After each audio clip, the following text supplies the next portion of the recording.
Good evening. Welcome to Money Matters. I'm Charlie Shields, Wells Fargo Advisors, LLC, member SIPC. My co-host tonight, Richard Sichel, who's at Philadelphia Trust, and he's the Chief Investment Officer.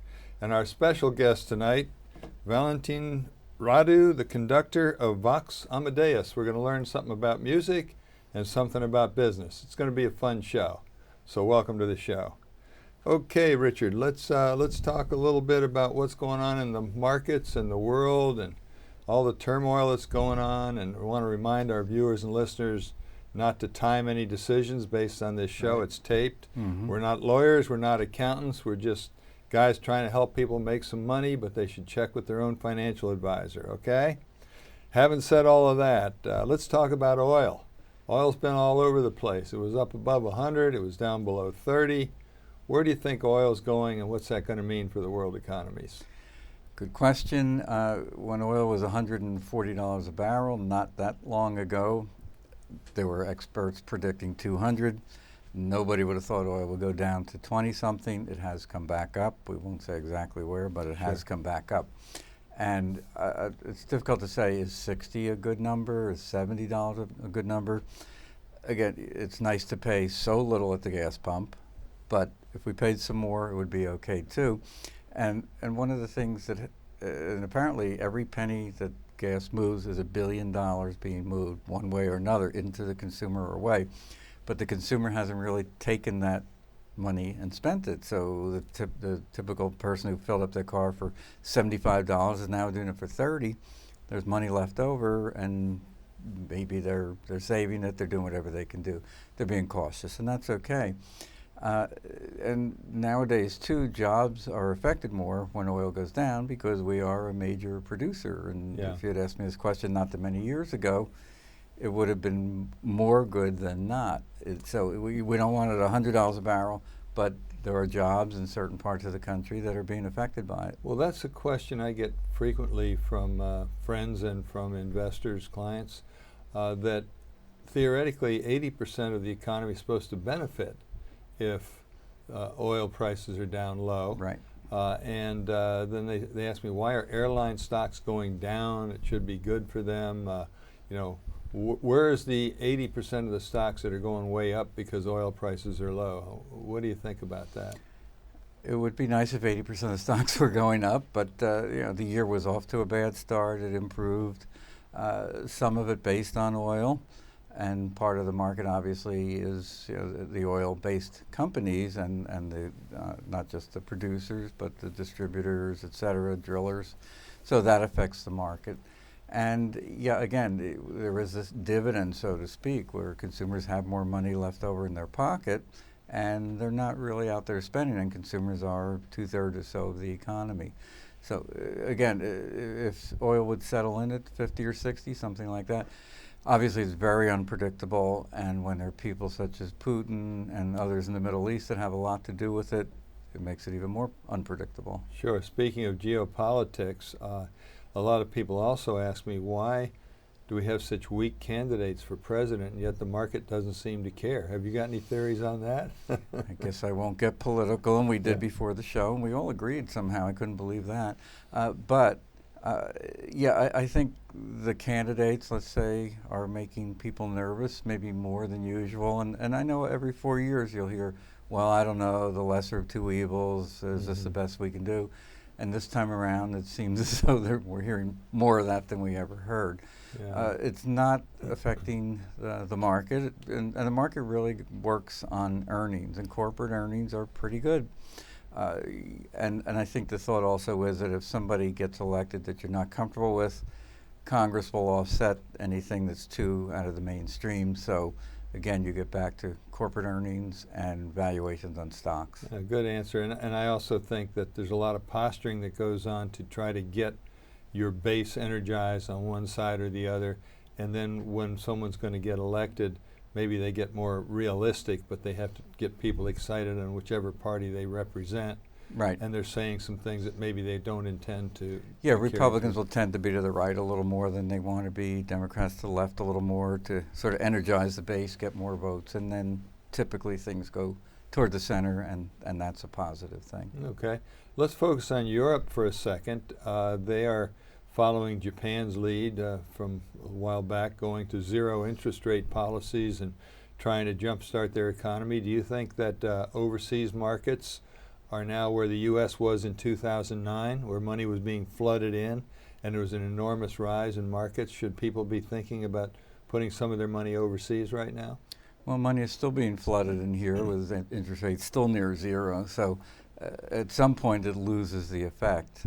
Yes, they are doing all they can to stimulate their economies, and we are more comfortable with U.S.-based companies that invest all around the world. So, and there are always opportunities, and if this had been a year or so ago, we would have said, oh, gee, I heard that Greece is going out of business, and that will bring Spain and Portugal with it.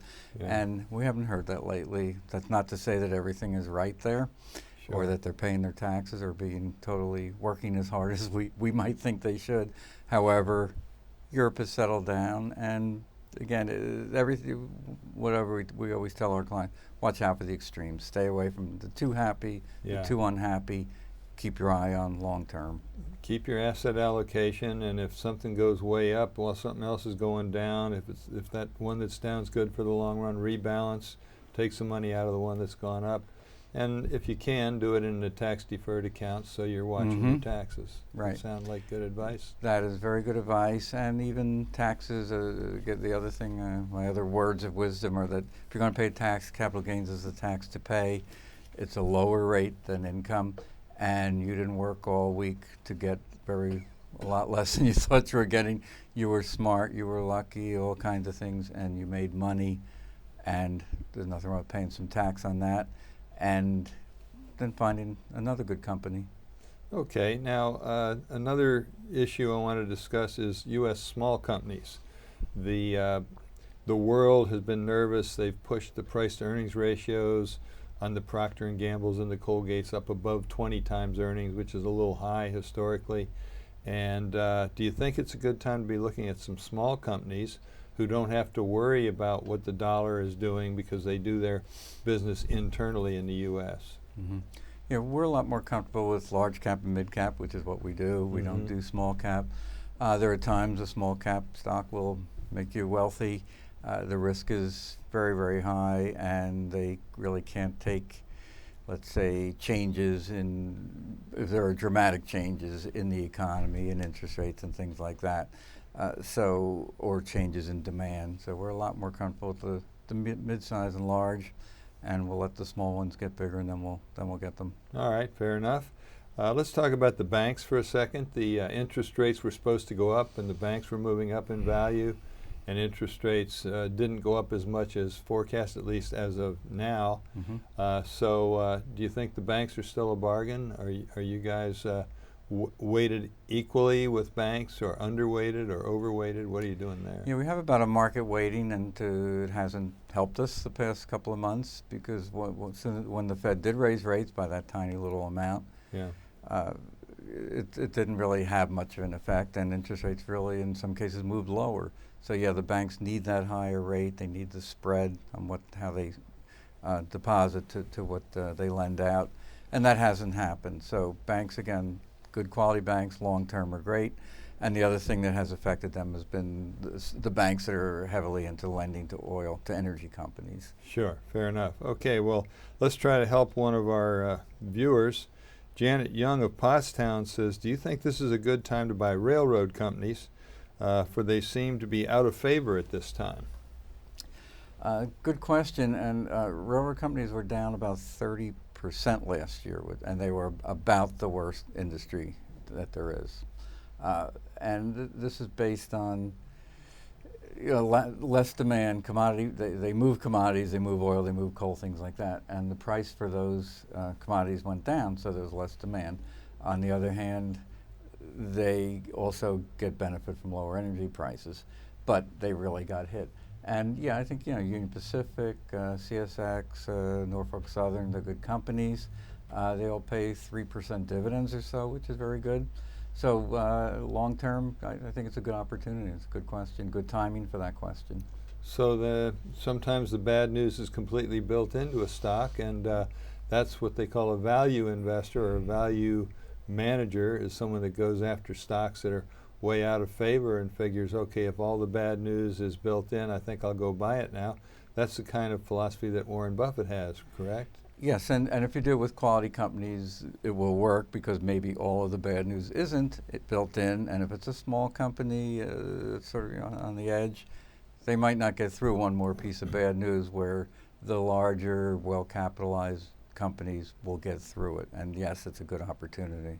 And one thing to look for is if you see an entire group coming down like that because of the macro circumstances, then it might be a good time to get in. But if you see one particular stock falling where the others that are in that group are not, then there's probably a surprise coming. That first cockroach that comes out from the cupboard is usually not the last, right?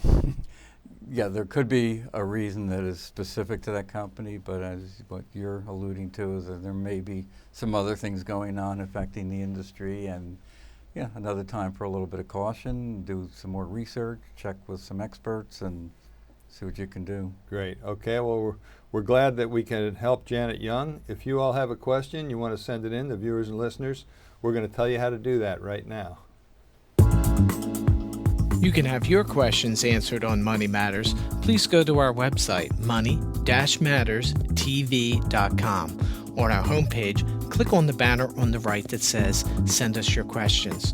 While you're on our website, you can find information about our host and guests, as well as show notes and links about this show and past shows.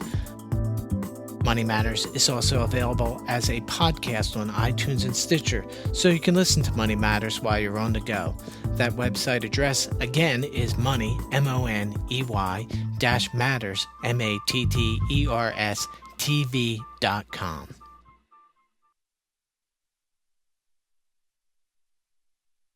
And now it's time for our special guest, Valentin Radu, the conductor of Vox Amadeus. Valentin, thanks for being here. How are you? Very fine. Thank you so much. Good. Now, I know you've been doing this for 30 years. I've had a chance to interview you, and it was fascinating in the past. We wanted to do it again. Tell us a little bit about your company and how this came about. Well, I am I would think I have always dreamed to, growing up in communist Romania, to have my own company. And this is something that you have no idea how important, more both practical but also psychological it is, because in that part of the world, behind the Iron Curtain, during the Cold War, that was something that, as a concept, that was inexistent. Everything was state-owned, government-controlled.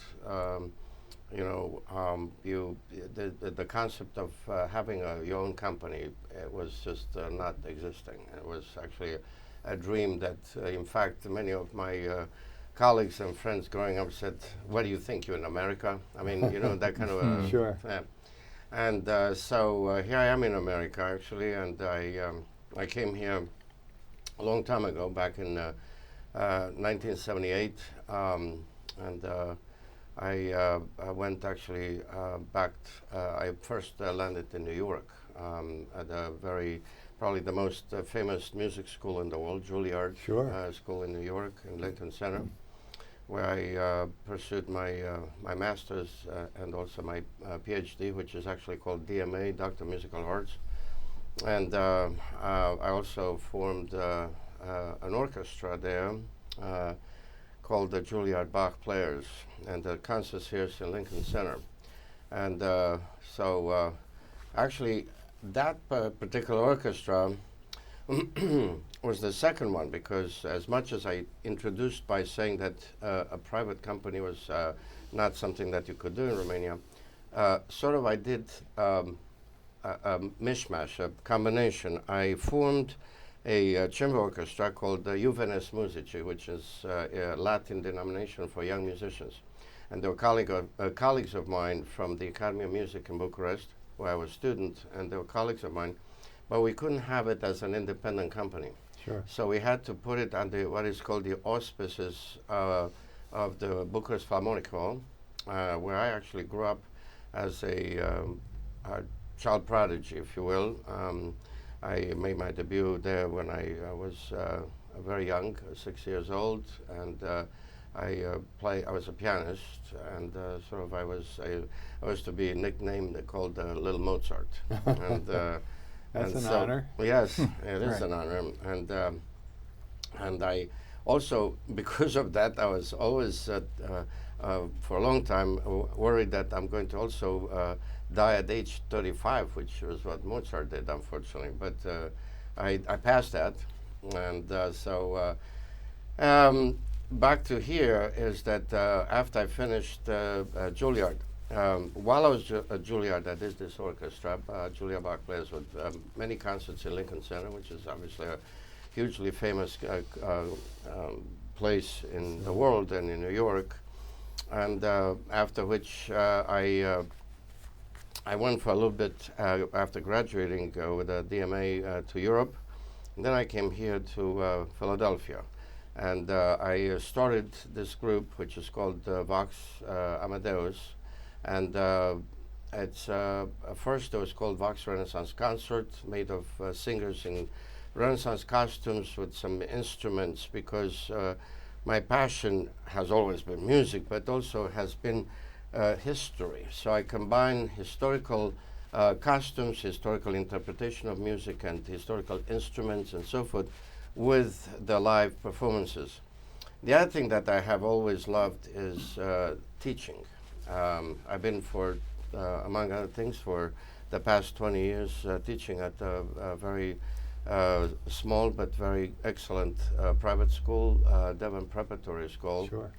And in fact, I started a music program there, and I have taught young boys that became young men about music and the importance of music and the value of music in this world, and also to teach them things that they never knew, in addition to what they are all fascinated by, rap and by rock and roll and by all that stuff.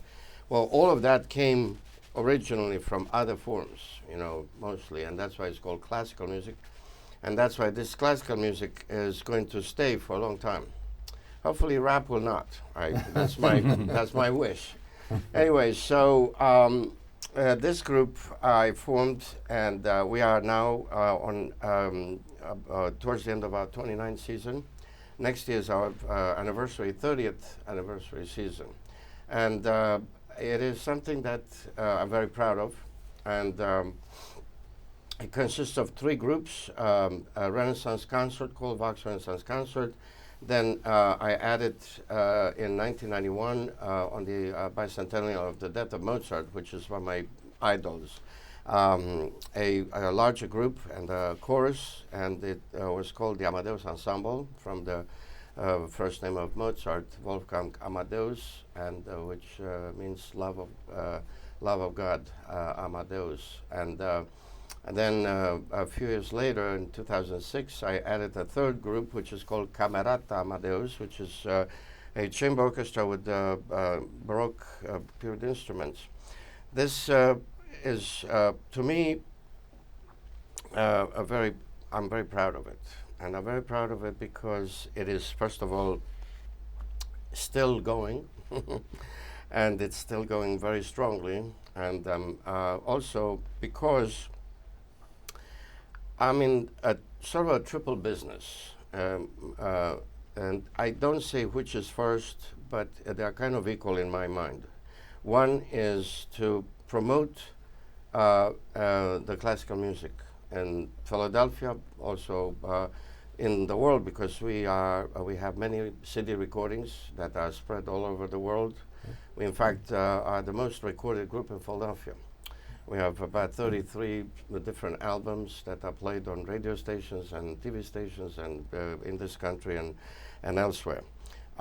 So because I really believe in the mission of classical music and the educational mission, but also in the second reason why I was talking about is in this sad world, and we do live in a sad world in many ways. You hear only about violence, about terrorism, about suicide things, about financial collapses, about I'm not saying only, but you know what I mean. I hope you agree with me as a financial expert. We've been through some tougher times now. Thank God it's a little better. Right. But my business, even then, in 2008 or 9, 10, you guys were you were in a tougher situation than I was, because we had increased audiences because they came to us to feel good, to get away from. Sure, that's in great. fact, the movie industry and concerts and all that went up in attendance and so forth and so on. It's a and it's contra-indicator, we call that. Yeah. Yes, but yes, that's true, great. and it's true. And where in Philadelphia do you perform? Is it the Academy of Music or? At the Kimmel Center, Mhm. and also Cathedral St. Peter and Paul, and other places in Philadelphia, but also in the suburbs, and also in outside of Philadelphia. So we are kind of like they used to be many hundreds of years ago, the troubadours and the trouvers that we go around. We don't have like a single place like the Philadelphia Orchestra has, but we perform in various places. And I am actually, in a way, we are part of what is called the entertainment industry, but I'm more than that, because I don't necessarily only entertain people. I also educate people to know why what I do is good, is important, and so forth. And also, yes, to make them feel good. And in fact, when we have an amazing rate of what do you call this, seat occupants, if you will, what they call actually. And why? Also because we are trying to not charge too much, so that we are affordable to the people that may not have so much money.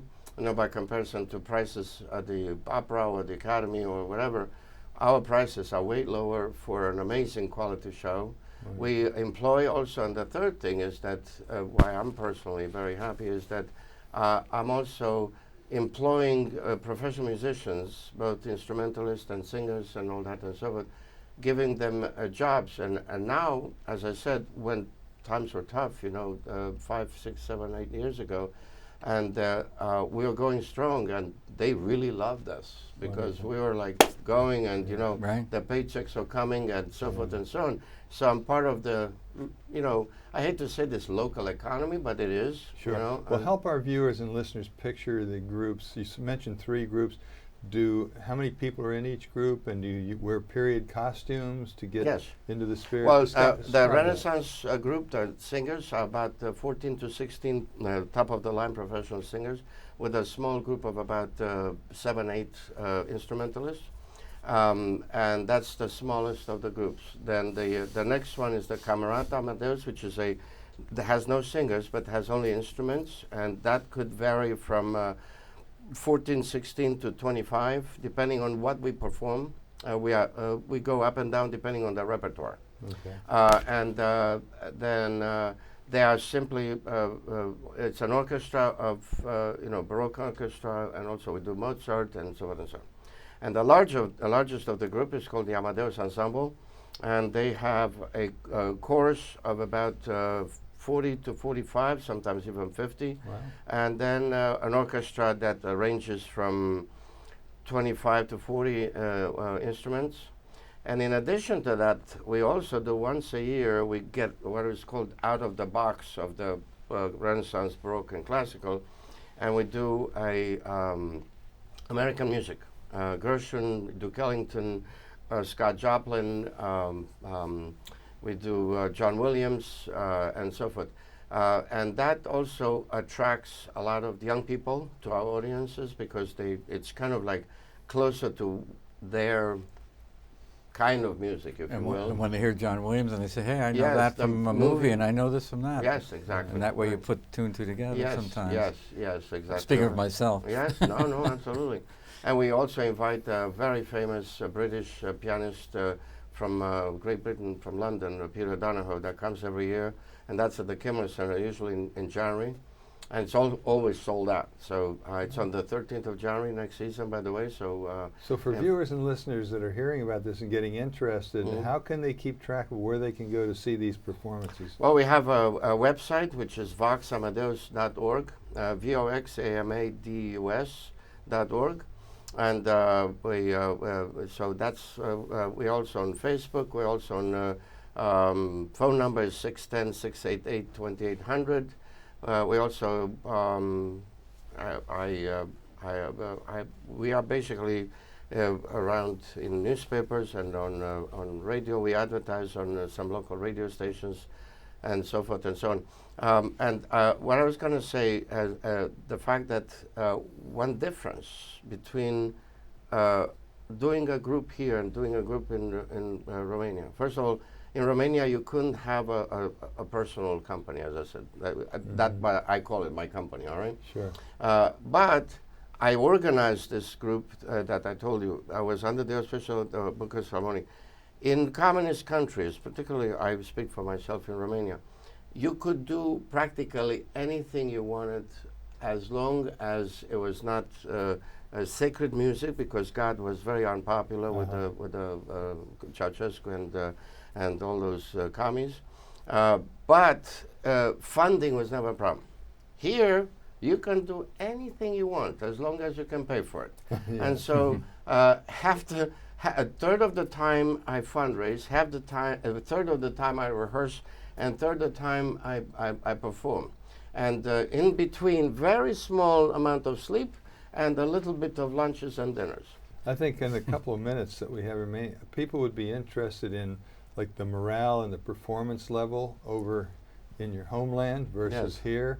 Did the performers feel under the thumb of the government, or was it joyous celebrations? And I was very joyous because music there was like an escape, or an escape from the terrible situation and the no freedom and nothing to eat and nothing to buy and so forth and so on. So it was a fabulous way to be happy. But you only can be happy so much as you were a good boy, good girl, you didn't cause problems, you didn't talk badly against the government and all that. So you do that, you can do anything you want. All right? Here you can curse Trump and Hillary and all that, and so as long as you have money to pay for it, it's not a problem, and so forth. And but I am a very and so it's hard here because there are no government practically grants for the arts, which is very sad. And so I constantly have to ask for individuals and for the foundations and so forth and so on. But I do it for a good purpose. I'm happy to do it, and I keep going because I believe in the cause. Well, I think the website probably tells people how they can support you a little bit if they want to do that, correct? Yes, and I wish they would, because what we do is basically to bring this kind of joyful happiness and also the classical music values in the lives of the people that is so important in our world today. Okay, well, in the remaining 30 seconds, can you just tell us a little bit about undergraduate work, what you did before you came to the U.S., because you said you had a master's and a doctor's here. I had an undergraduate from the Academy of Music in Bucharest. Oh, wow. Yes, and also I studied in Paris at the Conservatoire, and then basically with that I came to New York to Juilliard, and I continued my master's there and the doctoral degree and so forth. So and the rest is history. Well, we appreciate you coming here to the United States and bringing joy to the people of the Delaware Valley and beyond. And it's been wonderful to speak with you again, and keep up the good work, okay? Thank you so much. Thank you very much. Great seeing you. Sounds great. Thank you. Great Our dedication. guest next week will be James Wilton of Wellness Architects. So we're going to find out how someone can be an architect and also think about keeping you well. And I suspect there's some green in that story. So we hope you'll join us next week. As far as we're concerned, your money matters.